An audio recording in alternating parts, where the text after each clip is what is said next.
Big thanks to Square Enix for providing me with access to Forspoken. However, it's important to know that this review will reflect only my opinions on the video game. No, they do not have me in a chokehold or a Masamune to the head. I'm here to spill my beans, and my beans only. Yo, what's going on guys, it's Cynical and welcome back to another video. Today we're going to sit down and talk about Square Enix's latest AAA release, Forspoken, coming from their Luminous Productions team, the guys responsible for Final Fantasy 15.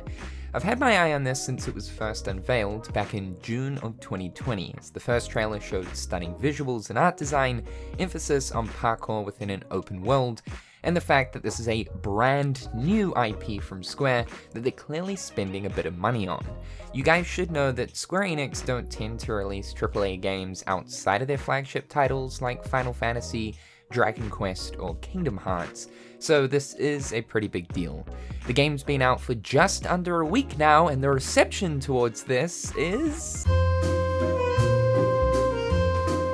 well, I have to say, I'm not surprised. But the 3.6 review bombing? Oh, come on, fellas! The biggest bone picked with Forspoken that's been circulating, especially on social media, is its dialogue. I'm assuming that if you're watching this video, you've probably seen various clips of what's been labeled as cringe or just god-awful dialogue from specifically Frey, the main protagonist, with her F-bombing every chance she can get. What the fuck are you talking about? And being uncomfortably obnoxious with the world she's in. Now, the problem is that so many of these clips were shared a day before the game's release, with zero context to the plot. Most people took to absolutely flaming the game due to this and instantly disregarding it. Due to the traction these clips generated on places like Twitter, it certainly became a hot trend to jump on this hate wagon, if you want to call it that, towards the game, and while this definitely isn't the first time this has happened with a game's release, it's without a doubt one of the heaviest examples of social media bandwagoning I've seen, sending me back to when games like Days Gone or The Last of Us Part 2 released. Context is important here, to know why Frey's character is written the way she is, and don't get me wrong, I'm not here to white knight that Forspoken is an incredible game by any means. There are obvious flaws here in almost all aspects that I'm going to make very clear, but I do believe that it's certainly not as bad as the internet is making it out to be, and for the first time in a long time, this is one of Square Enix's better new IPs to release, given that they haven't really had the best track record with new stuff outside of their heavy hitters for a few years now. Because of that track record, I went into Forspoken not expecting to be blown away and actually came out surprised. Not jaw on the ground, sweet Neptune's nipples, holy shit, this is some amazing pumpkin soup. No, just surprised. I ended up putting in 36 hours into the game, seeing basically all there is to see, exploring the entire world of Athia, and I have a few things to say, so let's talk about it. The game immediately starts off by setting up the main character Frey, a 21-year-old New Yorker who grew up without parents, finds herself in trouble with the law, and is desperately trying to gain enough money to leave New York and begin a new life with her cat, Homer, who is her best and only friend in life. This is kind of important, and obviously explains to us the type of person Frey is, one that is obviously very closed off from people. Frey manages to get the money she needs to leave, however due to owing a local gang, her apartment is burnt down the day before her planned new beginning. She ends up losing her savings in the fire, ruining any chance of leaving the life she desperately wants to escape, is now homeless, and has to give up her beloved cat. It's not a good start. Frey's pushed to a point of wanting to just completely give up before noticing a strange bird fly into a room with an antique-looking cuff, or as Cuff would like to call it, Vambrace. Piquing her curiosity, she checks it out, and before she knows it, she's transported into a fantasy world known as Athia. I feel like the intro did a great job of providing us with an understanding of who Frey is and why she reacts the way she does. She has a hard shell due to the life she's led and her unfortunate upbringing.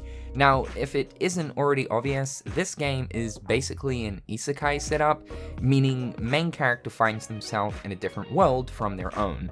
Frey reacts in a manner that I believe is, to be fair, pretty accurate for if any one of us were to randomly end up in a place that clearly isn't quite Earth, we probably would react via a state of what the actual fuck? Shit! Oh, no. Hello, yes. Oh, perhaps you're smarter than you look. No. Yes. No.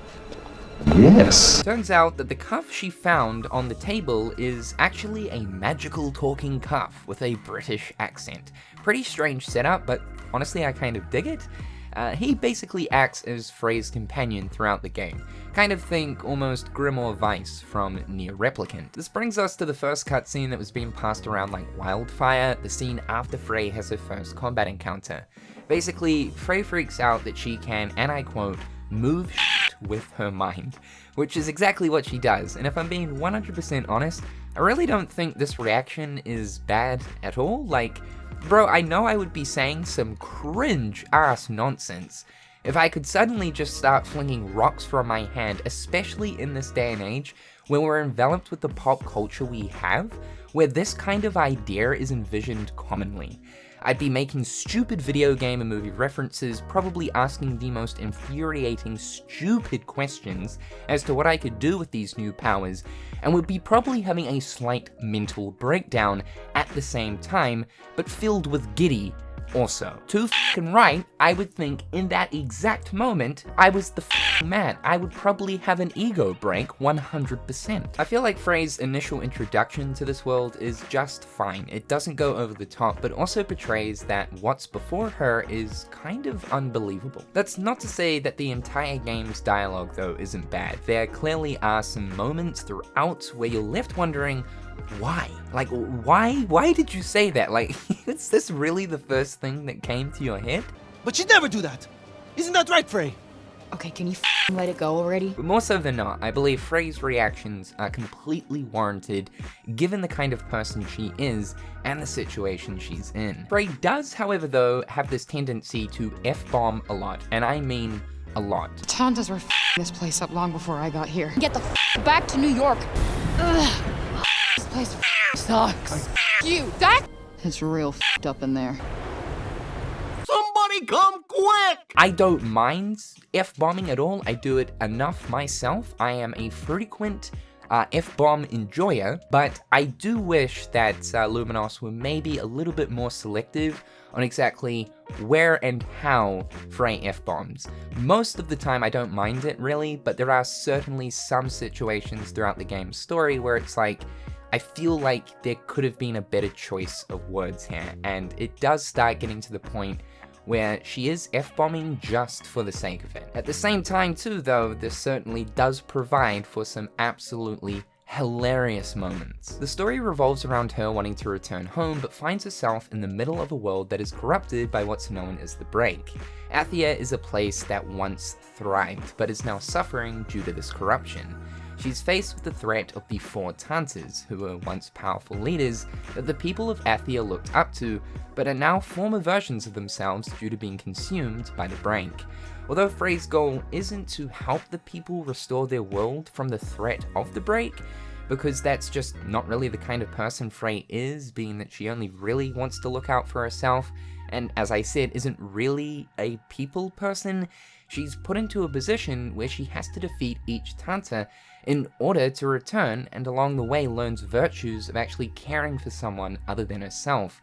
It really is a journey of self-discovery, and Frey's character development, even if she doesn't in the end lay off the cursing, is, to be honest, quite enjoyable. Now, the story of this game isn't really anything groundbreaking. It's a pretty basic premise, and honestly, within the first 10 minutes, I could pretty much predict what's going on here. There is a certain scene in the intro that kind of gives maybe something away, or at least an idea away. I'm not going to explain that because I don't want to spoil things, but you can pretty much catch on to exactly how things are going to pan out pretty much from the get-go. But this dynamic of a person from modern era times trying to adjust to that of a fantasy world provided for an enjoyable experience, making each cutscene a trip, waiting to see how Frey would react to something next.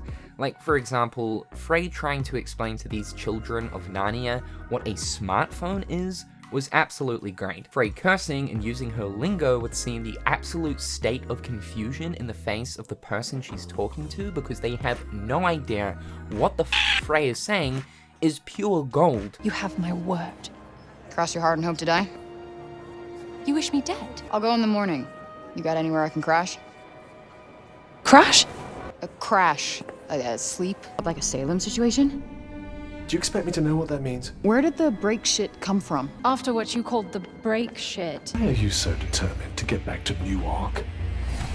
New York. Or just the straight up bickering with Cuff. And corruption are beautiful forms of creation in themselves. I don't sound like that. You absolutely sound like that. No, you absolutely sound like that. Yeah, see?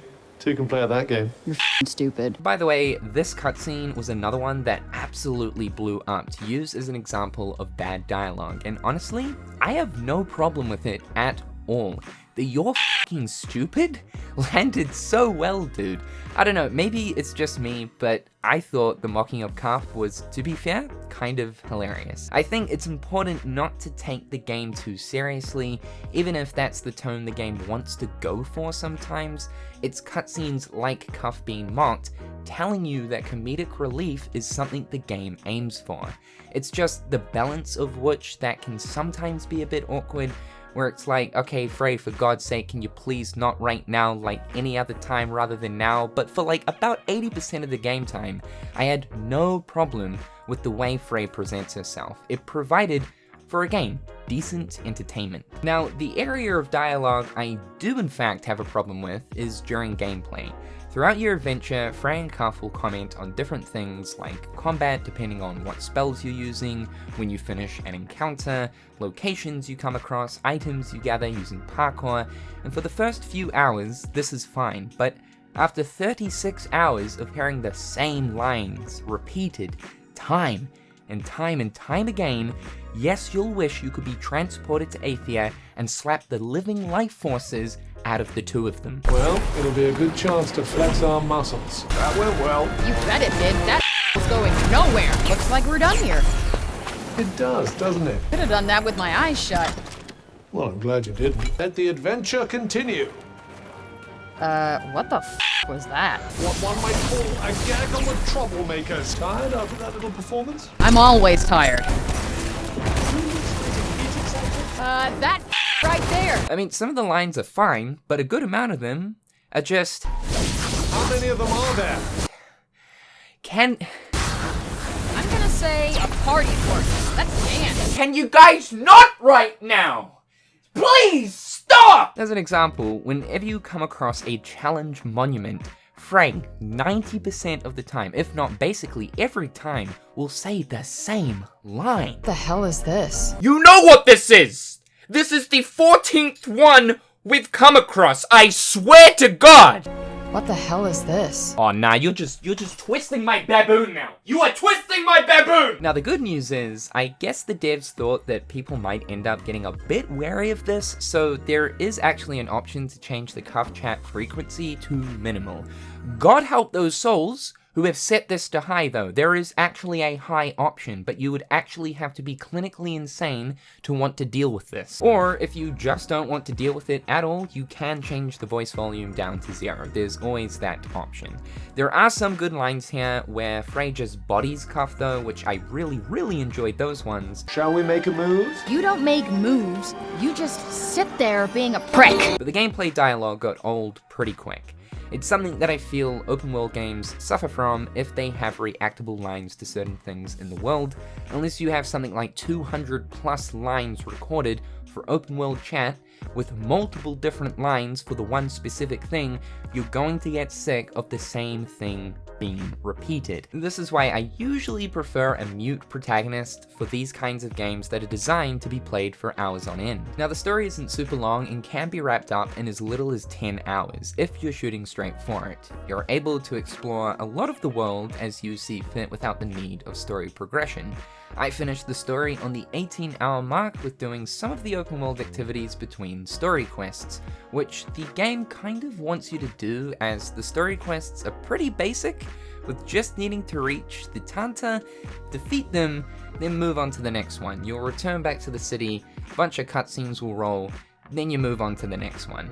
Now, I don't have a problem with the game only taking 10 hours to see through. Games don't need to be 40 hours plus. I think this is a terrible expectation that's currently set for a lot of games nowadays.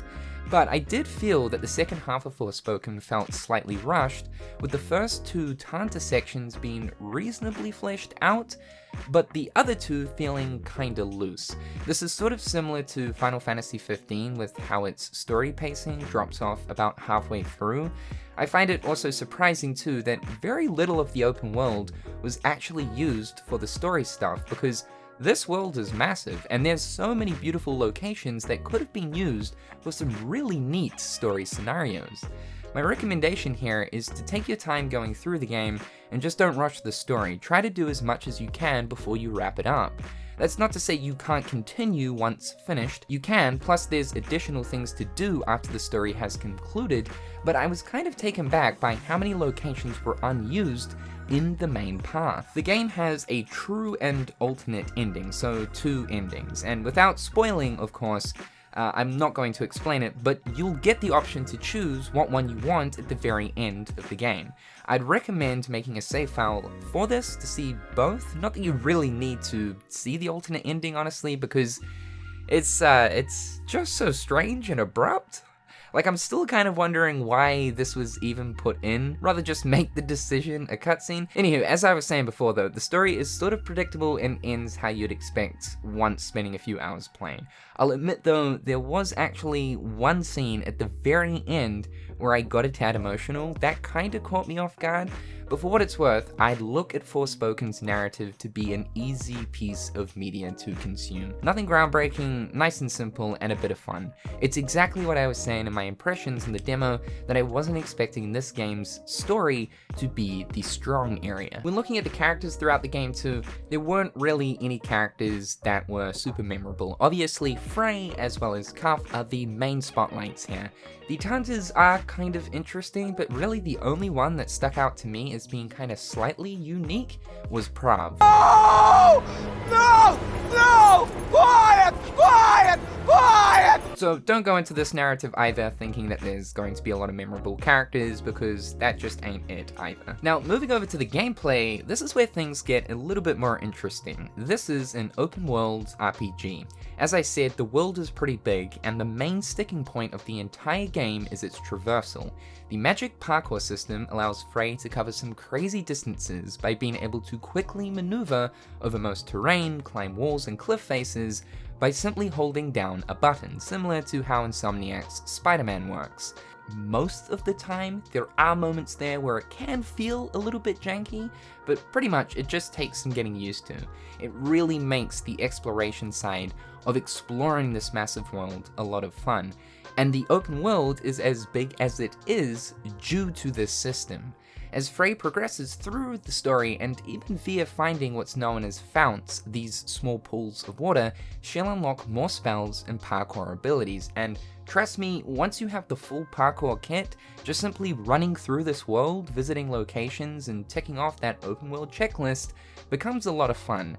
Now, the thing is, this is an open world game in the traditional format, to the absolute hardcore degree. There's the whole checklist thing.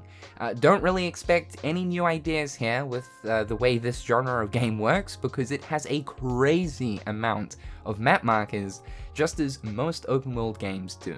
You've got towers that, when discovered, will provide a new fast travel point and uncover an area of the map to reveal more points of interest close by, in similar fashion to something like Far Cry's tower system. You know, that system that was introduced way back when Far Cry 3 first came out with the radio towers. There are locations like towns, ruins, caves, and fortresses that usually just have you defeating a group of enemies or finding a lore collectible to provide more context on that specific location or the world of Athia. And by the way, if you're into world building via copious amounts of text, well then you're in luck here. Forspoken has detailed context on almost every single item you collect, location you visit for if there's a lore collectible, or piece of gear you find. It's worth mentioning too that Frey and Cuff will sometimes have unique pieces of dialogue for some locations. These are the pieces of dialogue I actually found refreshing whilst exploring the world. The reward for these locations usually provide you with a stat boost or piece of gear, and I actually kind of like the stat boost idea as it incentivizes discovering these locations to make Frey more powerful. You've got refuges, which are the game's safe houses. Just like towers, these act as fast travel points, but will also allow you to rest to replenish health, access challenges via the bookshelf to enhance your spells, or craft and upgrade items. Locked labyrinths are the dungeons, though I do wish they did a bit more with these, as they're all pretty same-ish, just long hallways that lead into a room with some enemies, defeat them, move on to the next room, defeat that set of enemies, then there's a boss. They really could have made each one feel a bit more unique and actually correspond to the area that it's located in. Some of them have like branching pathways, but they almost always just lead to dead ends with what's usually a useless item to collect. These usually only take about 5 to 10 minutes to complete, so I wish they fleshed them out a bit more to break up the open world exploration, which is pretty much what you're going to be doing all of the time. Also, the bosses in here aren't anything too crazy either, and I never really had any true challenge with any of them. Labyrinths are worth doing though, as this is where you'll find the best cloaks in the game and some pretty important backstory to Athea's lore. There are pillars located around the world known as monuments, which also act as a way to strengthen Frey. When activated, they'll increase a stat like magic, defense, or healing received from potions. They're usually in out-of-the-way places that will require the use of parkour to reach, and while most are pretty easy to figure out, I was actually kind of surprised that some of them were a little bit more tricky to get to. There are Monuments of Wisdom, and these act as the game's challenges, meaning to be flashback to during Athea's takeover before the break. Now, this is another thing where I wish they had done more with, because there's essentially only 3 challenge types, either defeating a group of enemies within the time limit, which the game provides you with way more time than you need, defending townsfolk against some waves of enemies, or reaching a destination within the time limit while defeating enemies along the way. That is kind of like the parkour one. It would have been nice to see a bit more variety here, and especially because the parkour system is what's front and center, to see more of those parkour challenges, but without the unnecessary groups of enemies to defeat along the way. You're pretty much fighting all the time. For the parkour specific ones, there really didn't need to be groups of enemies to fight along the way. I'm kind of confused about this one. And because this thing is meant to be centered around being a flashback, I feel like it could have been presented a little differently as well. It's basically just a location that's usually in front of the monument, but with a daytime skybox. If this is meant to be a portal into Athea's past, then just a daytime skybox isn't really going to cut that, isn't really convincing towards that. However, these serve as a great way to accumulate mana and other various materials used for crafting, depending on your performance of the challenge out of 5 ranks, so they are worth doing. And speaking of mana, this is the game's skill point system. Throughout the world, you'll come across these blue points on the ground. The world is full of them, and they're used to unlock new spells. There is also a general progression system where you level up via XP gained from defeating monsters. Every level up will increase your stats along with giving you some mana. Most of the time, mana is positioned in ways where you can tell the game is wanting you to Usain Bolt around the environment, making it actually worth your time to explore nooks and crannies, if you prefer to unlock spells via just running around the open world. That's one thing I quite enjoyed about Forspoken, is its emphasis on character progression via exploration, in a similar way to that of Breath of the Wild. Now, I'm certainly not saying it's to the same level of quality as Breath of the Wild's approach. This right here is a succulent Thanksgiving turkey with Mama's secret honey and soy based recipe, with the oh so delicious onion and oregano stuffing, and Forspoken is a $2 chicken drumstick with a bootleg panko crumb. But it actually makes you feel like the more you explore, jump, and twirl around the world, the stronger you get. It's important to mention also that Forspoken has a slight cat theme going on. You'll come across familiar monuments which act as a small mini-game to slowly approach a cat in order to pet it. Yes, you heard that right. Now, the minigame in itself is kinda lame. You just have to make sure you don't spook the kitty. But these designs are bloody fantastic. Is that a purple furry friend with wings and a devil tail? There's a whole bunch of these, and while they don't provide any kind of benefit, once you've made friends with one, they'll always appear in the refuges. So, actually, no, they do provide a benefit, probably the best benefit of all time, the undying, loving attention of kitty companionship. This is actually a win. And sorry, I just have to mention this one for the video, slight little mini spoiler, but when you collect them all, there's a unique event in the refuge where they're all in a circle planning for world domination. It's great. Now, because Frey is equipped with a smartphone, this gives her the ability to hit the Instagram feed while in Athia. Okay, no, I'm joking, and thank God, because you do realize this is totally something they could have gone for. By the power of magic or some balagi, she could have unlocked Tenchi, allowing her to post across dimensions, but luckily that's not the case. Rather, throughout the world, there's photo op spots to take a pic of the scenery in order to show the children of Sepol different areas from around Athia. If you're into your video game photography, you might want to do this, as it will unlock different filters for photo mode. Enemies spawn all throughout the open world. Prepare to come across a lot of animals, as that's what you'll be fighting most of the time. Due to the break corruption, every single animal here is ravenous. The birds, the doggos, the goats, hell, even Pooh Bear. Oh, bother. You've also got like harpies, strongman here, the odd dragon, no idea, and hungover Nessie. There are mutant locations around the world which are bigger, stronger versions of regular enemies you can come across, which honestly don't provide much other than some additional XP, but then there are the 4 abominations which are located in super out of the way places, requiring most parkour skills to access.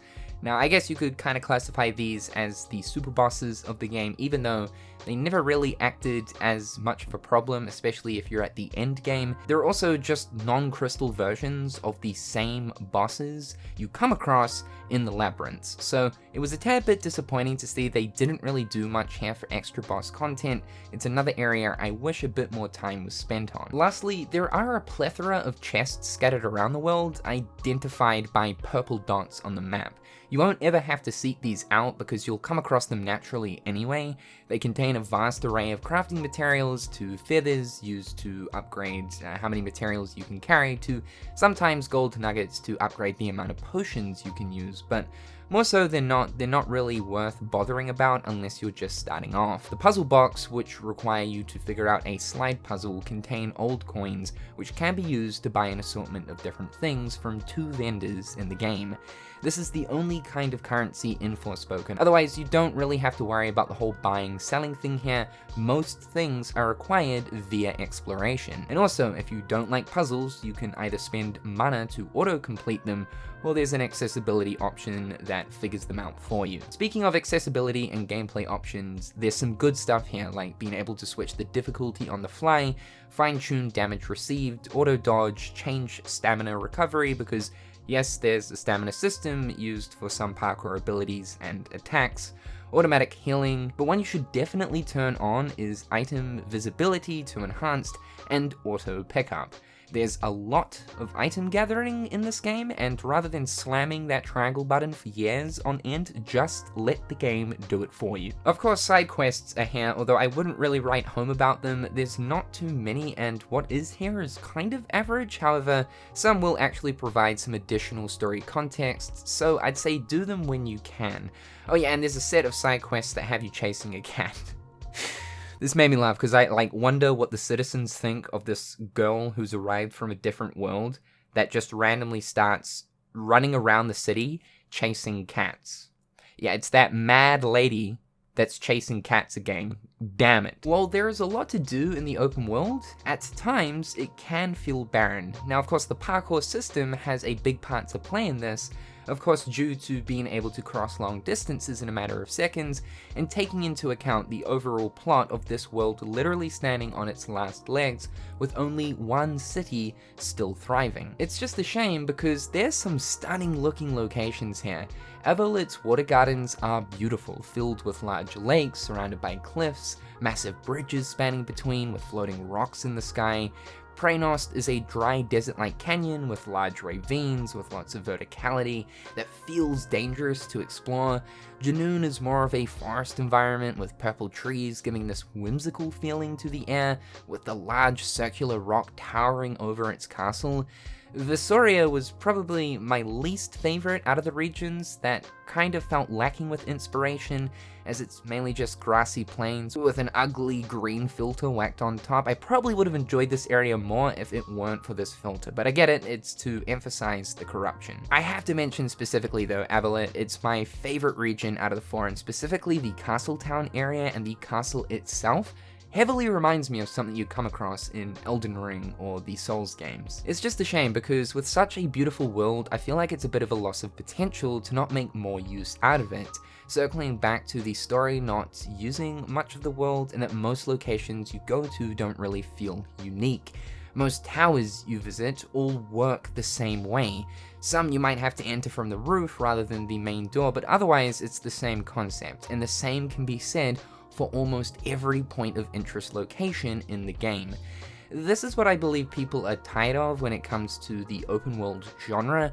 The same to be expected map marker, copy and paste within a world space that has potential but doesn't land with execution within the game's actual features. It's why games like Elden Ring or Breath of the Wild succeeded, because for the most part, every corner of those games' worlds you visit felt distinctly different from one another, creating a huge sense of immersion for the player. Oh, and one thing, you'll be fast traveling a lot if you're wanting to visit and see everything, and good news, the load times are super quick, like some of the fastest I've actually seen for a PlayStation 5 game. Here's a clip of fast traveling from one corner of the map to another, and it's almost instantaneous. One thing that is a tad annoying though is how Frey and Cuff actually break the fourth wall in regards to how fast it is, which made me chuckle the first few times, but yeah, after a while it does get pretty stale. Journey's in. Wow, that was quick. I get it. The SSD be moving. I know, I'm impressed too. Now the combat system is definitely a plus. It's interesting though because I've seen a lot of people saying it's not good, and I'm personally left scratching in my head. It does have its faults, it's not perfect, but for what it offers, it's fun for sure.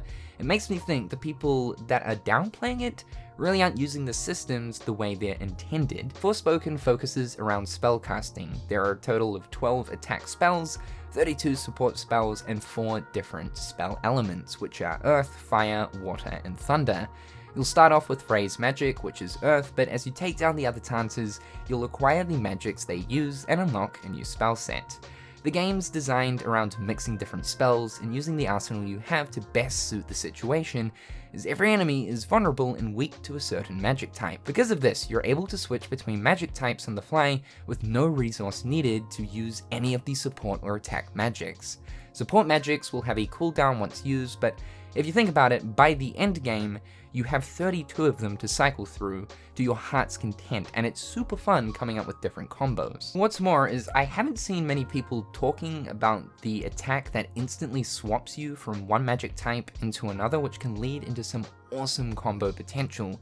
There are also ultimate attacks for each magic type, all of which are absolute eye candy. The particle effects here are insanely good, like it's an actual light show to engage in combat in this game, because you can tell the Luminos guys had an absolute blast creating all of these amazing effects. Attack spells, support spells, and even parkour abilities can be enhanced too via the Spellcraft bookshelf and refuges, which require certain conditions and challenges to be met with that specific ability in order for it to be enhanced. So for example, if I wanted to enhance my bolt spell from water magic, I'd need to inflict a total of 500 damage whilst attacking enemies parkouring. Once enhanced, it'll give you a permanent boost like increased damage to that specific ability, or something like reduced stamina for a parkour ability, and also increase your magic type proficiency.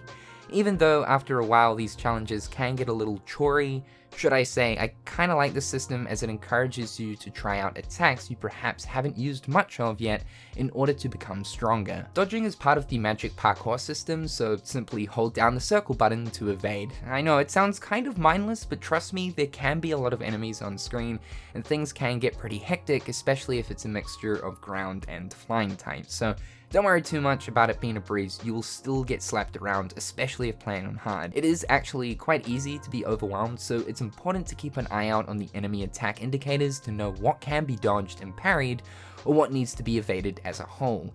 I only do wish that there was a bit more of a challenge for the end game, as you really only have the 4 abominations and reverses of the Tantas and final boss, but now with a time limit. No difficulty increase, just the same fight. Considering a lot of the open world didn't get used, I sort of wish there was an area that could only be accessed after the game wraps up, with a super strong enemies and a secret boss to get full use out of a fully upgraded kit. There's also not a whole lot when it comes to the gear system. You've got a numerous amount of different cloaks acquired via exploration, as well as necklaces. There's also different nail paints to apply for your left and right hand. You can acquire 2 that'll give you small benefits. However, due to the upgrade system, you can apply the perk bonuses that you get from a different cloak or necklace onto an already equipped one, as you actually unlock that unique perk from the gear when you acquire it. So long as you have the required materials, you can actually build your gear however you like. And I absolutely need to mention Forspoken's music. It's quite the highlight, with Bear McCreary, known for God of War 2018 soundtrack, and Gary Schreiman, responsible for some of the music throughout the Bioshock series. 2 legends for sure. The minute you start the game, you're greeted with the main title theme, which absolutely sets the mood, encompassing that sense of finding yourself in a place of unknown with what's a grand adventure of truth that lies ahead. Seriously, this theme is epic, and you can tell it comes from the guy responsible for God of War's score. The rest of the game's music, though, is fantastic. The music in Forspoken is certainly a highlight. For each of the different area and region themes, they sit so well with the environment that you're exploring. For sure, even if you don't plan on actually playing Forspoken, I highly suggest just searching up the soundtrack, because it definitely is a good time. In conclusion, I had a lot of fun with Forspoken, more fun than I initially expected to have. Maybe it's because I set my expectations low that I came out of this with a positive outlook towards the areas that I enjoyed. When looking at the critic scores for the game, I'd actually have to agree. I think 65 to 70 is pretty deserved. For me personally, I'd give it a 7, and that's fine. I think the gaming community is so hell-bent on a game getting at least 8, and God forbid if it isn't higher, then it's just not worth talking about. It's crazy, right? But there are such things as average experiences, not meaning completely awful or the next best thing, but just a simple, plain, fun time. I think the reception towards Forspoken screams gamer entitlement and how absolutely spoiled rotten we are for choice, that if something isn't perfect in all corners, then the masses absolutely crucify it. To be honest, I think that's why we don't really see those risky PS3/PS2 era games now, as there are such high expectations set for developers, especially because most people now have a voice through social media. This, of course, is a double-edged sword. There are pros and cons that come along with this. I mean, thank God for indie devs though, am I right? It makes me feel a bit sorry for Luminos Productions, because this is their first proper venture crafting their own experience outside of the development of Final Fantasy XV, and even then they certainly had criticism thrown towards them, I think a bit too harshly though warranted in some parts, for how they executed some parts of that game. Here's my personal recommendation though. I don't think Forspoken is a must-play, but if you're looking for some simple video game junk food, then without a doubt, give it a go. I would probably recommend holding off from spending PlayStation's $70 price tag on this one though, and waiting a couple of months for it to be discounted. I promise you that if open world ARPGs are your thing, you'll certainly get a kick out of this one. However dudes, that is all for today's video. Let me know if you guys have experienced Forspoken. I'd love to hear your thoughts and opinions towards it in the comment section down below. With all that being said though guys, I'm Cynical. Hopefully you're having a damn good one, and I'll see you guys real soon. Peace.